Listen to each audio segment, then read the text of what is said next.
নমস্কার বন্ধুরা, কেমন আছো সবাই? সুপ্রভাত জানাই সকলকে। আশা করি সকলে খুব ভালো আছো।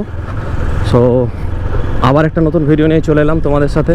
যারা একদম নতুন বাইক রাইডিং শিখছো, যারা একদম নতুন বাইক চালানো শিখছে, তাদের ক্ষেত্রে যে গিয়ার শিফটিং মিস্টেকগুলো হয়, সেরকমই 5টা খুবই ইম্পর্ট্যান্ট গিয়ার শিফটিং মিস্টেক এই ভিডিওটা দেখলে আশা করি তাদের সেই সমস্ত যে সমস্যাগুলো, সেই সমস্যাগুলো কিন্তু অনেকটাই দূর হয়ে যাবে। সো চলো বন্ধুরা, বেশি দেরি না করে ভিডিওটা শুরু করা যাক।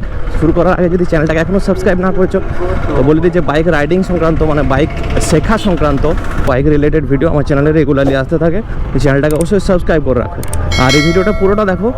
পুরোটা দেখার পর যদি তোমাদের মনে হয় যে ভিডিওটা থেকে কিছু হলেও শিখতে পেরেছো, তাহলে কিন্তু ভিডিওতে অবশ্যই একটা লাইক করতে ভুলো না। তো চলো বন্ধুরা, ভিডিওটা শুরু করা যাক। করে থাকি যারা নতুন বাইক চালানো শিখছে, তারা কি করে যতবারই গিয়ার চেঞ্জ করতে যায় ততবারই কিন্তু এই পায়ের দিকে তাকানো একটা হ্যাবিট, মানে গিয়ার লিভার যেখানে আছে সেই গিয়ার লিভারটার দিকে তাকিয়ে গিয়ার শিফটিং করে। ঠিক আছে, এই যে যতবার আমরা চেঞ্জ করব, আপ করব, ডাউন করব, যখন তারা নতুন শেখে, যদিও এটা স্বাভাবিক, কেননা তাদের এতটা ধারণা নেই যে গিয়ারটা কোথায় আছে, আমার পায়ে সঠিক জায়গায় হচ্ছে কি না। তো এইটা কিন্তু প্রথম থেকেই এই হ্যাবিটটা কিন্তু একটা খারাপ হ্যাবিট। প্রথম থেকে যদি তোমরা ওইভাবে দেখে গিয়ার শিফটিং করো, নিচের দিকে তাকিয়ে গিয়ার শিফটিং করো, তাহলে কিন্তু এই হ্যাবিটটা কি হবে না, এই যে ক্লাচ, থ্রটল এবং গিয়ারের যে কম্বিনেশন, সেই কম্বিনেশনটা সঠিক হবে না, যাতে করে গিয়ার শিফটিংটা তোমার স্মুথ হবে না। ঠিক আছে, অনেক হার্ড হবে। তুমি হয়তো নিচের দিকে বারবার তাকিয়ে গিয়ার শিফটিং করছো, তুমি ক্লাচটাই প্রেস করতে ভুলে গেছো, জোরে জোরে তুমি গিয়ার শিফটিং করার চেষ্টা করবে, গিয়ার লেভারের উপর চাপ দেবে, কিন্তু গিয়ার শিফটিংটা হবেই না। তো এই জিনিসটা হয়ে থাকে প্রথম থেকেই, কিন্তু এই হ্যাবিটটা তোমরা চেঞ্জ করে নিও। যারা নতুন বাইক চালানো শিখছো, গিয়ার লিভারের দিকে তাকানোর কোনো প্রয়োজন নেই।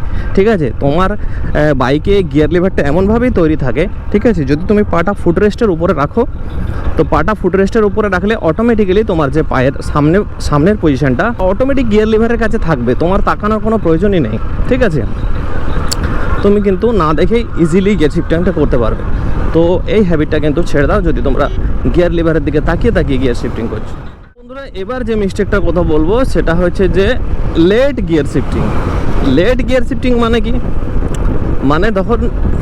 মানে যখন আমরা গিয়ার শিফটিং করি, তখন আমাদের অ্যাকচুয়ালি নর্মালি প্রসেসটা কী করতে হয়, যখন আমরা এক গিয়ার থেকে আরেক গিয়ারে আপ শিফট করি, তখন আমরা প্রথমে একটু অ্যাক্সেলারেশনটা বাড়ানোর পর যখন বাইকটা একটু স্পিড চলে আসে, তখন আমরা কী করি, আবার থ্রটলটাকে ডাউন করে ক্লাচটাকে প্রেস করে গিয়ারটাকে আপ শিফট করে। এটাই তো নিয়ম। তো যারা নতুন বাইক চালানো শেখে, তাদের ক্ষেত্রে কি হয় না, এই যে প্রসেসটা, এটা অনেকটা লেট হয়ে যায়।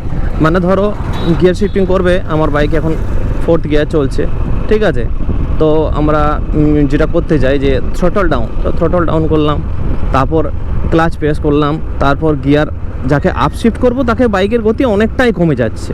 তো এই যে লেট হয়ে যাচ্ছে, এই লেটটা কিন্তু নতুনদের ক্ষেত্রে অনেক সময় হয়ে যায়, বিশেষ করে ওই কারণে তাদের গিয়ার শিফটিংটা স্মুথ হয় না। ঠিক আছে, তো এইটা কিন্তু লেট করা চলবে না। মানে থ্রটল ডাউন করলে, তারপরে ক্লাচ প্রেস করলে, তারপর গিয়ারটাকে আপ শিফট করলে, এটা কিন্তু প্রসেস নয়। প্রসেস হচ্ছে এই 3টে জিনিস জাস্ট কয়েক মিলি সেকেন্ডের মধ্যেই হবে, মানে প্রায় একই সাথে, তবেই কিন্তু তোমার গিয়ার শিফটিংটা স্মুথ হবে, প্রপার হবে। এই যে দেখো আমি 3টে জিনিস একই সাথে মানে একদম পরপর হবে, জাস্ট কয়েক মিলি সেকেন্ডে তফাৎ। Throttle down, clutch press, gear up shift. ঠিক আছে, এই যে থ্রটল একটু স্পিড বাড়ালাম, throttle down, clutch press, gear up shift, এই যে সঙ্গে ঠিক আছে, প্রথমে একটু আরপিএম বাড়িয়ে নিতে হবে, তারপর থ্রটলটাকে ডাউন করতে হবে, তাহলে কিন্তু তোমাদের সহজেই গিয়ার শিফটিংটা স্মুথ হবে।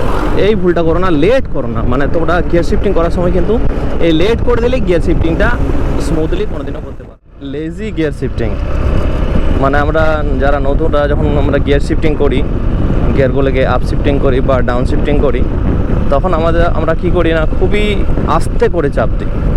ঠিক আছে, খুবই আস্তে করে চাপ দেওয়ার ফলে কি হয়, গিয়ার শিফটিংটা ঠিকমতো হয় না। মানে একটা গিয়ারের সাথে যে আরেকটা গিয়ারের এনগেজমেন্ট, সেই যে গিয়ারের যে দাঁতগুলো থাকে, সেই দাঁতগুলো কিন্তু একে অপরের সাথে ঠিকমতো সেট হয় না, যে কারণে কিন্তু কি হয় দেখবে, যদি গিয়ারটা ঠিকমতো এনগেজ না হয়, তাহলে যখনই তুমি এক্সেলারেশন দিতে যাবে, কাট করে একটা আওয়াজ উঠবে, আর তাতে করে কি হয়, যে দাঁতগুলো থাকে গিয়ার বক্সের দাঁতগুলো, সেই দাঁতগুলো ভেঙে যাওয়ার সম্ভাবনা থাকে। ঠিক আছে, দীর্ঘদিন এইভাবে যদি আস্তে আস্তে তুমি গিয়ার শিফটিং করো, সঠিকভাবে প্রেশারটা না দাও, তাহলে কিন্তু তাতে করে খুব তাড়াতাড়ি তোমার বাইকের গিয়ার বক্স খারাপ হয়ে যাবে। সো এটা কিন্তু দেখবে নতুনদের সাথে অনেকেই হয়, যখন তোমরা গিয়ার শিফটিং করবে প্রপার কিন্তু প্রেসারটা দেবে, ঠিক আছে? মানে যদি তোমরা আপ শিফটিং করো তাহলে কিন্তু গিয়ারটাকে প্রপার উপরের দিকে একটু ভালো করে প্রেসারটা দেবে, যাতে করে গিয়ারটা সঠিকভাবে আপ শিফটিং হয়। আবার যখন ডাউন শিফটিং হয় সেম জিনিস, খুব জোরে কিন্তু দেবে না, সঠিক একটা প্রেসার আছে, সঠিক একটা মেজারমেন্ট আছে। হ্যাঁ, যখন তুমি দেখবে যে গিয়ার শিফটিংটা থেকে কোনো রকম মানে খুব একটা বেশি আওয়াজ আসছে না, হালকা করে একটা কিট করে আওয়াজ আসবে, তখনই কিন্তু বুঝবে যে তোমার গিয়ার শিফটিংটা স্মুথ হচ্ছে। আর যদি খুব বেশি আওয়াজ আসে এবং একদমই আওয়াজ না আসে, তাহলে বুঝবে যে তোমার গিয়ার শিফটিংটা ঠিক হচ্ছে না। আর কী হয়, অনেকের ক্ষেত্রে যারা নতুন থাকে দেখবে ফার্স্ট গিয়ার থেকে নিউট্রাল লেগে যায়। অনেকেই কমেন্ট করে যে দাদা আমি যখন ফার্স্ট গিয়ার থেকে সেকেন্ড গিয়ারে লাগাতে যাই তখন আমার বাইকটা কিন্তু নিউট্রাল হয়ে যায়। তো এই সমস্যাটা কেন হয় না, সঠিক প্রেসারটা আমরা কিন্তু দিতে পারি না। যখন ফার্স্ট গিয়ার থেকে সেকেন্ড গিয়ারে লাগাচ্ছ, মাঝখানে যেহেতু নিউট্রালটা রয়েছে, সে কারণে তোমাদেরকে একটু প্রেসারটা উপর দিকে বেশি দিতে হবে, যাতে করে নিউট্রাল না গিয়ে ডাইরেক্টলি ওটা সেকেন্ড গিয়ারে লেগে যায়। এবং প্রত্যেকটা গিয়ারের ক্ষেত্রেই তোমরা প্রেসারটা কিন্তু সঠিক দিতে হবে। প্রেসারটা যদি সঠিক না দাও তাহলে সেটা হয়ে যাচ্ছে লেজি গিয়ার শিফটিং। সো এবার আসি বন্ধুরা, যেটা নেক্সট যেটা মিস্টেক সেটা হচ্ছে যে গিয়ার লিভারের উপরে পা রেখে বাইক চালানো, ঠিক আছে? অথবা ক্লাচের ওপর সব সময় হাত রেখে বাইক চালানো। যদি অলরেডি ক্লাচটাকে অর্ধেক প্রেস করে রেখে বাইকটা চালাও, সেক্ষেত্রে কিন্তু তোমার ক্লাচ প্লেটের পুরো ক্ষতি হবে, ক্লাচ প্লেট পুড়ে যাবে, ঠিক আছে? আর যেটা বললাম যে গিয়ার লিভারের উপরে পা রেখে চালানো, যারা একদমই নতুন তারা সবসময় কী করে, যাতে করে আমাকে নিচে না তাকাতে হয়, তার জন্য কি করে না, গিয়ার যে লিভারটা আছে গিয়ার লিভারের উপরে পা রেখে বাইক চালানো, এটা কিন্তু খুবই বাজে হ্যাবিট। গিয়ার লিভারের উপরে পা রাখবে না। এই যে বাইকগুলো আছে দেখতে পাচ্ছ, এগুলোতে সামনে যে গিয়ার লিভারটা আছে সামনেই কিন্তু উপর দিকে বা নিচ দিকে করে গিয়ারগুলোকে আপ ডাউন মুভমেন্ট করতে হয়। তো এই ক্ষেত্রে সবসময় কিন্তু তোমরা গিয়ার লিভারের নিচে পাটাকে রাখবে, ঠিক আছে? দেখো এই যে এইভাবে রেখেছি আমি পাটা, যদি আমি ক্যামেরায় তোমাদের দেখাতে পাচ্ছি জানি না, তো দেখতে পাচ্ছ কি না, আশা করি দেখতে পাচ্ছ। গিয়ার লিভারের নিচে পাটা সবসময় থাকবে, গিয়ার লিভার উপরে থাকবে না। যদি উপরে রাখো তাহলে কি হয়ে যাবে, এমন হয়তো হঠাৎ করে এমন একটা সিচুয়েশন এলো যেখানে তুমি বাইকটা অনেক স্পিডে চলছে, 60-70 স্পিডে চলছে, 5th গিয়ারে চলছে, আর তুমি বাইকে গিয়ার লিভারের উপরে পাটা রেখেছো। হঠাৎ করে তোমার হয়তো মনের অজান্তে তুমি ক্লাচটাকেও হাফ ক্লাচ করে রেখেছো, আর গিয়ারটা ডাউন শিফট হয়ে গেল কোনো কারণে। তুমি ব্রেক ভেবে ভুল করে, নতুন তো মনের অজান্তে হতেই পারে, তুমি গিয়ার লিভারটা একটু প্রেস করলে হয়তো গিয়ারটা ডাউন হয়ে গেল। তো ওই স্পিডের মুভমেন্টে 50-60-70 স্পিডের মুভমেন্টে যদি গিয়ারটা হঠাৎ করে ডাউন হয়ে যায়, সেক্ষেত্রে কিন্তু তোমার ইঞ্জিন ব্রেক লাগবে। যেটা